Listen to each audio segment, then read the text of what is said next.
We're getting some new information about an ongoing anti-terror raid near Paris. What are you learning?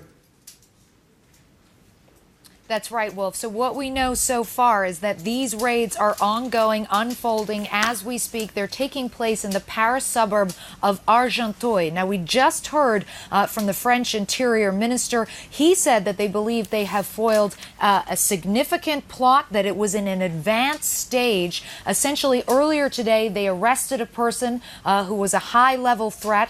That person then led to this tip, which precipitated these ongoing raids. Now, the Interior Minister also asked journalists essentially to refrain from speculating too much, to refrain from asking too many questions, to understand that this is an ongoing, fluid, and potentially dangerous situation. But he also stressed that this was the result of a weeks-long investigation that relied heavily on European cooperation. Obviously, European leaders across the continent really trying to show the rest of the world that they are cooperating, that they are sharing information. And so essentially we're waiting to hear more about what the specific target of this attack was, when it was supposed to take place. But what we know so far, just to recap, that this attack was in an advanced stage and that a high-level threat has been aborted, essentially. One person arrested, and those raids still ongoing, Wolf, in the Paris suburb of Argenteuil. Any indication this individual arrested has a connection to the November Paris terror attacks or the more recent attacks this week in Brussels?